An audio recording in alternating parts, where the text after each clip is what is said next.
The English Teacher YouTube channel, videos for success in English 103 and English 104.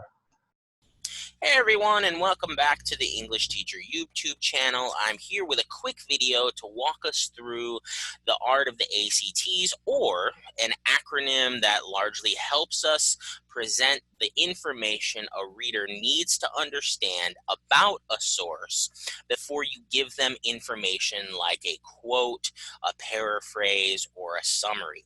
So we can think of this acronym as just an easy way to remember the main elements that you need before a summary or before the information you're going to give from a source.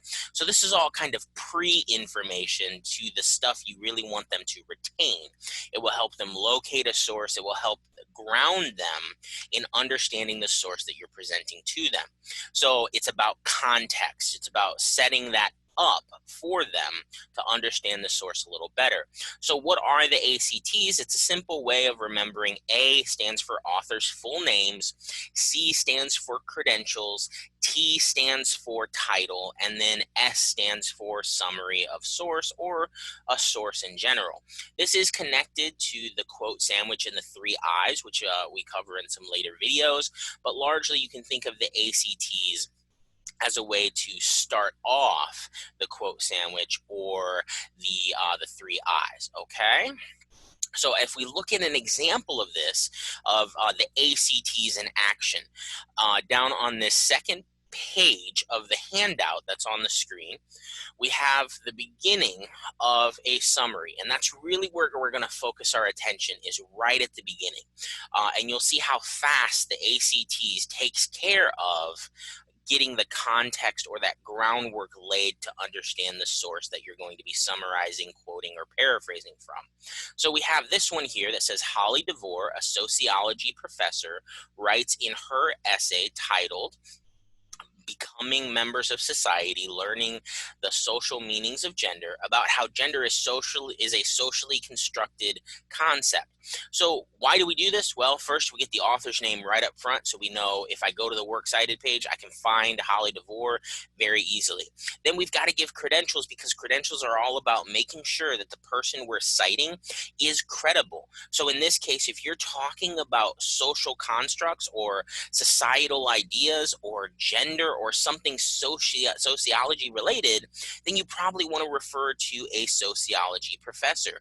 It's just like if you go to a doctor, you go there to be diagnosed, to get medication, to make sure that you are getting more healthy. But sometimes that doctor doesn't necessarily know what it is that's wrong with you, so they send you to a specialist. That specialist is someone who is better in the field than the person that you're with right then. And so your doctor even acknowledges that at times, because there's someone who has a specialty. So when you're thinking about credentials, think about what best captures the field of the person that is doing, or that is the essay writer, right? Or who is the author of that source. So in this case, we have a field of sociology that we're reading about. So a sociology professor would be best. If we're reading something science related and it's biology, we probably want to go to a biology professor. If it's rocket science, we probably want to go to a rocket scientist. So you get the picture there.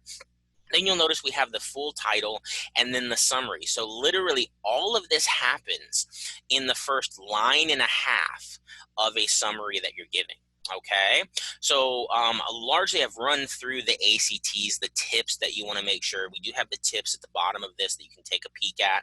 You can pause the video if you want to look at those a little closer. But largely you want to be thinking to yourself, okay, author, credentials, title, and then summary that has the main points of the essay. So if we take a look at another example, some of you may have read this essay, some of you maybe haven't, and that's totally okay. We can take a look at an essay by Muhammad Ali, and it's titled, I Am Still the Greatest. So in this essay, essentially by Muhammad Ali, one of the greatest boxers of all time, titled I Am Still the Greatest. He walks us through his journey from childhood and his belief in being a boxer, through when he was diagnosed with Parkinson's disease, and then finally when he carried the torch at the Summer Olympic Games.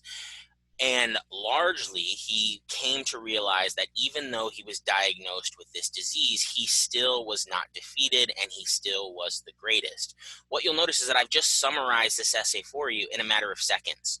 And largely, what I did was I started off with Muhammad Ali, who he was, which is the world's greatest boxer, possibly, right? Depending on who you follow. I gave the title, I Am Still the Greatest, and then I gave a short summary of it. So that's the ACTs in action for a short essay. You also have another example on this handout right here, so feel free to follow that.